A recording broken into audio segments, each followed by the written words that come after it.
Proyek kereta cepat Jakarta-Bandung atau WUS masih terus menjadi beban keuangan bagi sejumlah badan usaha milik negara yang ikut serta di dalamnya. Alih-alih memberikan pemasukan, operasional WUS justru terus mencatat kerugian sangat besar. Sebagai perusahaan yang mendapat penugasan di KCJB, PT Kereta Api Indonesia harus menanggung kerugian paling besar.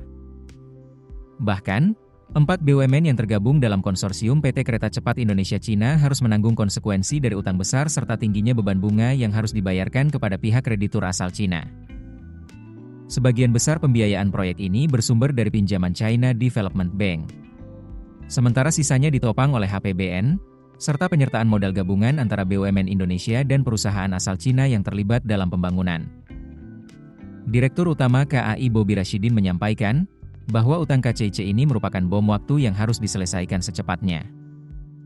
Untuk itu, pihaknya akan melakukan koordinasi dengan Badan Pengelola Investasi Daya Anggaran Nusantara terkait utang proyek kereta cepat Jakarta-Bandung. Pernyataan tersebut disampaikan Bobi sebagai tanggapan atas desakan anggota Komisi 6 DPR RI yang meminta penjelasan terkait beban utang yang ditanggung PT KCIC. Dalam laporan keuangan PT Kereta Api Indonesia per 30 Juni 2025 yang dipublikasikan di situs resminya, PT Pilar Sinergi BUMN Indonesia atau PT PSBI sebagai entitas anak usaha KAI, mencatatkan kerugian hingga Rp4,195 triliun pada 2024. Kerugian terus berlanjut di tahun ini. Sepanjang semester pertama 2025, PT PSBI juga merugi sebesar Rp1,625 triliun. PT PSBI merupakan pemegang saham mayoritas di PT Kereta Cepat Indonesia Cina. Kerugian yang diderita KCIC, termasuk pembayaran utang, harus ditanggung PT PSBI sebagai pemegang saham. Imbasnya, keuangan 4 BUMN Indonesia yang jadi pemegang saham PT PSBI, ikut menanggung beban kerugian triliunan tersebut. PT PSBI adalah perusahaan patungan 4 BUMN Indonesia yang terlibat dalam proyek kereta cepat WUS. PT KAI sebagai pemimpin konsorsium, memegang saham terbanyak 58,53% di PT PSBI setelah mendapat penugasan pemerintah. Pemegang saham lainnya PT PSBI adalah PT Wijaya Karya Tbk atau Wika menggenggam saham 33,36%, PT Jasa Marga Tbk sebesar 7,08%, dan PT PN8 sebesar 1,03%.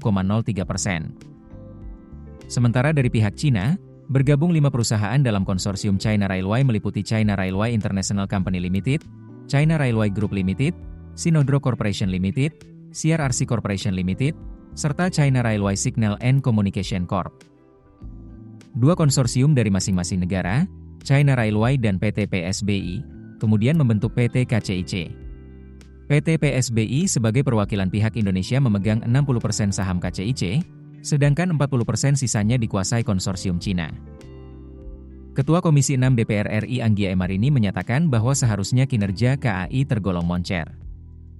Namun, sayangnya utang kereta cepat WUS belum terselesaikan sehingga keuangan KAI menjadi defisit. Keputusan bisnis terbaik datang dari data, bukan tebakan. Mudah berlangganan Business Insight dengan subscribe with Google.